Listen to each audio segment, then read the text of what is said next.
সবার প্রথমেই জানাই শুভ নববর্ষ। তো বন্ধুরা সবাই কেমন আছো? আশা করছি সবাই খুব ভালো আছো, সুস্থ আছো, আর আমরাও সবাই খুব ভালো আছি। আমাদের বাঙালিদের কাছে 12 মাসে 13 পার্বণ কথাতেই আছে, আর ঠিক সেই জন্যই আমরা প্রত্যেকটা স্পেশাল ডেকে আলাদা আলাদা রকমভাবে সেলিব্রেট করে থাকি।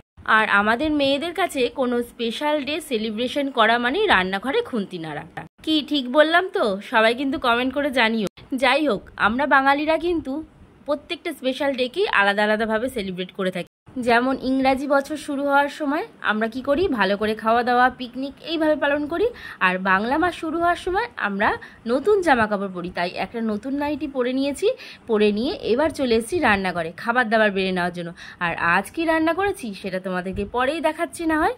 তো বন্ধুরা, সকাল থেকে রান্না বান্না সংসারের কাজ এক হাতে সামলাতে হয়, আর সেই কারণে ভিডিও সেভাবে আজকে আর করতে পারিনি। তো ছোট্ট করে কিছুটা ভিডিও করেছিলাম, ভাবলাম তোমাদের সঙ্গে এইটুকুই শেয়ার করি। তো জানি না তোমাদের কতটুকু ভালো লাগছে। যদি ভালো লাগে থাকে প্লিজ লাইক, কমেন্ট, আর তোমাদের বন্ধুবান্ধবদের কাছে যদি শেয়ার করার ইচ্ছা হয় প্লিজ শেয়ার করতে পারো। আর যদি কোনো নতুন বন্ধু আমার চ্যানেলে এসে থাকো প্লিজ প্লিজ প্লিজ আমার পাশে থেকো, আর চ্যানেলটিকে সাবস্ক্রাইব করে অল নোটিফিকেশনটাকে অন করে রেখো। তাহলে আমার ভিডিওটা আপলোড হওয়ার সাথে সাথে পৌঁছে যাবে খুব তাড়াতাড়ি, তোমরা তাহলে দেখতে পারবে। তো বন্ধুরা, প্রেশার কুকারের মধ্যে মাটনের ঝোলটা খুব গরম গরম এখনই সবে ঢাললাম, সেই কারণেই দেখো ঝোলটা একদম পাতলা পাতলা লাগছে। কিন্তু এই ঝোলটা বসে গেলে পরেই বেশ ঘন হয়ে যাবে। কিন্তু আমার বরের রাস তর্স হয়েছে না, কেন ঝোলটা এতটা পাতলা করেছো। আর বানিয়েছিলাম ফ্রাইড রাইস। তো ফ্রাইড রাইসের সঙ্গে একটু বলেছিল কষা কষাই খাবে, কিন্তু আমি একটুখানি পাতলা পাতলাই করে ফেলেছি না হয় আজকে। তো যাই হোক, আমার বড়মশাই একটুখানি তাই খিচখিচ করছিল। আর এইটা হচ্ছে কি টমেটোর চাটনি। আমি না টমেটোর চাটনি খুব একটা ভালো করতে পারি না, তবে মাঝে সাঝে একটু আধটু ভালো হয়েও যায় অনেক সময়। তবে আজ মনে হচ্ছে কি জানি খেতে কেমন হয়েছে, তবে একটু কেমন যেন একটা দেখতে লাগছে। তো যাই হোক, চলো খেতে বসে গেছি। খাবার শুরুতেই না স্যালাড থাকলে আমার প্রথমেই শশাটা খুব খেতে ইচ্ছা করে, তো একটা শশা খেয়ে নিলাম। এইবার চলো ফ্রাইড রাইসটা খেয়ে দেখি কেমন হয়েছে। ইয়ামি হয়েছে, ইয়ামি ইয়ামি। সত্যি বলছি, নিজে রান্না করেছি বলে প্রশংসা করছি না, সত্যি রাইসটা খুব ভালো হয়েছে। আর আমি না ফ্রাইড রাইসটা এমনিও ভালোই রান্না করতে পারি। সত্যি তোমাদেরকে যদি খাওয়াতে পারতাম তাহলে না প্রমাণটা দিতে পারতাম। তোমাদেরকে তো আর খাওয়াতে পারছি না, কি করে প্রমাণ দেবো বলো? কেমন লাগছে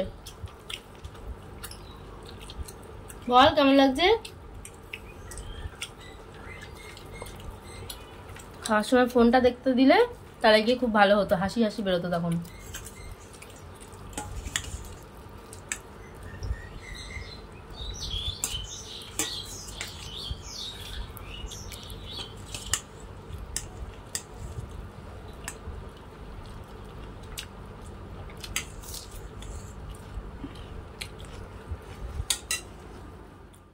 তো বন্ধুরা, দুপুরে খাওয়া দাওয়ার পর একটু রেস্ট নিচ্ছিলাম। তারপর এখন হয়ে গেছে সন্ধে, আর সন্ধেবাতিও দেওয়া হয়ে গেছে।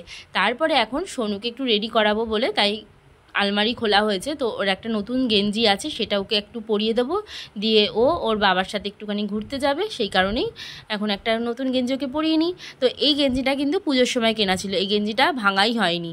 তো ভাবলাম আজকের দিনে ভাঙা হয়ে যাক। আসলে আমাদের কি হয়েছে বলো তো, কদিন আগে যেহেতু আমরা ঘুরতে গিয়েছিলাম, তো সেই সময় আমাদের নতুন সমস্ত কিছুই ভাঙে পড়া হয়ে গেছে। তো তার মধ্যে আমার একটা নাইটি আমি রেখে দিয়েছিলাম আজকের দিনে ভাঙবো বলে। আর সোনুর তো বললামই যে এটা পুজোর গেঞ্জি, আর তোমাদের দাদারও এই গেঞ্জিটা কেনা হয়েছিল, তো ও পরে ফেলেছে। তাই আজকের দিনে ওরা নতুন কিছু পড়াই হলো না।